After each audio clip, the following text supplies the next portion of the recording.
ফেসবুকে মেয়ে পটানোর Ninja technique, 1.5 fit থেকে 6 ফিট হওয়ার টিপস অ্যান্ড ট্রিক্স। খাটো ছেলেদের কি মেয়েরা পছন্দ করে? লিঙ্গ বড় করার সহজ উপায় কি? তো কি অবস্থা ভাই লোক, কেমন আছো সবাই? খুব ভালো। আমার ব্রেন বুদ্ধি অনুযায়ী আমি যা বুঝি, এই 1.5 ফিট মৌলবীকে নিয়ে ভিডিও বানানোর জন্য আমাকে অনেকে বকা দিবে, আবার অনেকে কমেন্টে গালি দিবে। তাতে আমার হুজুরকে নিয়ে ভিডিও বানানোর একটাই কারণ, হুজুর একজন অসাধারণ বক্তা, হুজুর একজন ফেমাস টিকটকার, আবার হুজুর একজন হাই লেভেলের মোটিভেশনাল স্পিকার, কখনো হুজুর দক্ষ ভ্যান চালক,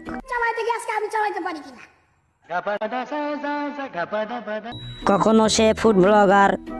প্রিয় দর্শক, আজকে আমি নিজের হাতে ফুচকা বানাইছি, খেয়ে দেখি আগে কেমন হয়েছে। আবার হুজুর একজন সিনিয়র লেভেলের গবেষক। পৃথিবীর থেকে সূর্যের দূরত্ব 9,30,00,000 মাইল উঁচুতে আছে। আবার হুজুর ফটো এডিটর, কখনো হুজুর রোস্টার। এই প্রবীণের পোলা, এই প্রবীণের পোলা, এই বক্তা ডপ মারানি। তুই না বলে ইসলামিক বক্তা, তুই না হুজুর। আচ্ছা মাননীয় শেখ হাসিনা, আপনিই বলেন তাহলে কি করা যায়?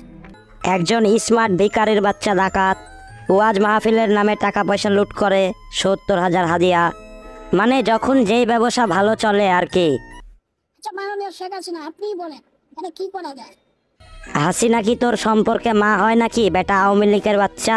শাইখ আহমদুল্লাহ সামান্য একটা বক্তব্য নিয়ে তুমি 48 ঘন্টার আলটিমেটাম দাও, আবার মামলা করতে যাও।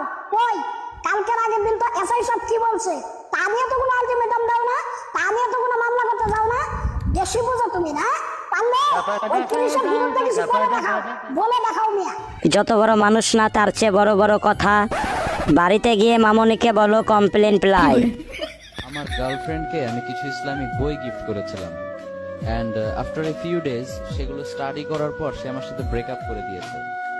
সুবহানাল্লাহ পড়বেন না? এই বেটা ডপ মারানি, তুই না বলে ইসলামিক বক্তা, তুই না হুজুর, তুই আমার গার্লফ্রেন্ড মানুষকে বাগো না, গার্লফ্রেন্ড থাকে কি বাগো না, বেটা বেয়াদব জানি কেন করে।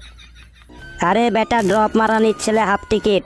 আগে নিজের মেশিনে মোবিল দাও, আরেক মাদার বোর্ডকে রোস্ট করার আগে নিজে পুরোপুরি ডাউনলোড হও বাচ্চা। রোস্টিং তোমার কাজ না। আমি তোমাকে অনেক ভালোবাসি বাবু।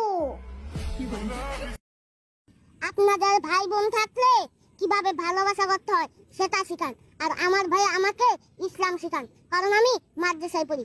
তাহলে বলেন তো পার্থক্য কোথায়? তোমার ভাই যে তোমারে টিকটক শিখায় এটা কইলা না কেন? সালা পুরান পাগলে ভাত পায় না, নতুন পাগলের আমদানি।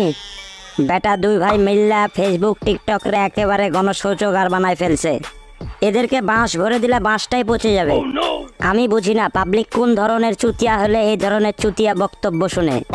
পাবলিকের কি কোনো কাজকাম নাই? বাড়িতে কাজকাম না থাকলে নিজের আগাছাগুলো পরিষ্কার করুন। এইসব ফালতু জঘন্য কথা বেচে খাওয়া বক্তাদের মুখস্থ গল্প শুনে এদেরকে উৎসাহিত করা হয়। আপনারা কখনোই বোঝার চেষ্টা করেন না যে আপনারা ওনাদের কাস্টমার, আপনাদের জন্যই ওনাদের ব্যবসা হিট। তো অনেকেই গতকালকে আমি একটা ছবি পোস্ট করেছিলাম, তো সেটা দেখে অনেকেই বলতেছে ভাই আপনি কিভাবে এডিটিং করলেন। এই যে স্ক্রিনে দুটি অ্যাপস দেখতেছেন, এই দুটি অ্যাপসের মাধ্যমে আমি আপনাদেরকে শিখাবো কিভাবে আমি এডিটিং করি। আরে ভাই আমরা কি প্রতিবন্ধী হয়ে গেছি নাকি রে বাবা? কোন ধরনের সংকট পড়লে এই ধরনের মৌলবীর কাছে ফটো এডিটর শিখতে হবে?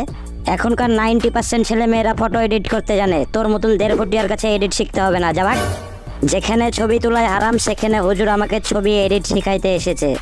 বেটাকে 70,000 টাকার কয়েন দিয়ে একেবারে চাপা দিয়ে দেবো।